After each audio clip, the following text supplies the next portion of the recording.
অবশেষে তীব্র তাপদাহের কারণে আবারও বন্ধ করা হচ্ছে শিক্ষা প্রতিষ্ঠান।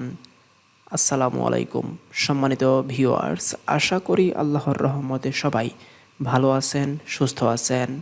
আমাদের এই চ্যানেলের আরও একটি গুরুত্বপূর্ণ ভিডিওতে আপনাদের স্বাগতম। ভিউয়ার্স, অবশ্যই ভিডিওটি শেষ পর্যন্ত ধৈর্য সহকারে দেখার চেষ্টা করবেন, তাহলে বিস্তারিত বিষয়টি আপনি সহজে বুঝতে পারবেন।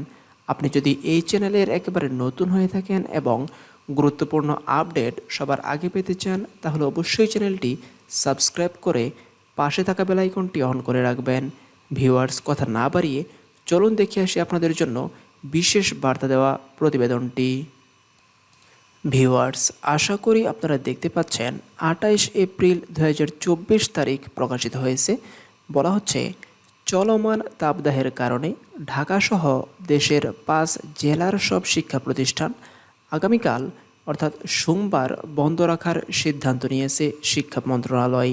ভিউয়ার্স, এভাবে আলাদা আলাদা করে প্রতিটি স্লটে বিভক্ত করে শিক্ষা প্রতিষ্ঠান বন্ধ করা হবে। ভিউয়ার্স, এরকম বার্তা সবার আগে পেতে চ্যানেলটি সাবস্ক্রাইব করে রাখবেন।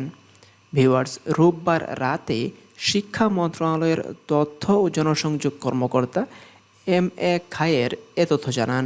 তিনি জানান, দেশে চলমান তাপদাহের কারণে স্বাস্থ্য মন্ত্রণালয় এবং আবহাওয়া অধিদপ্তরের সঙ্গে পরামর্শক্রমে ঢাকা, চুয়াডাঙ্গা, যশোর, খুলনা ও রাজশাহী জেলার সকল মাধ্যমিক স্কুল, কলেজ, মাদ্রাসা ও কারিগরি শিক্ষা প্রতিষ্ঠান 29 এপ্রিল বন্ধ থাকবে।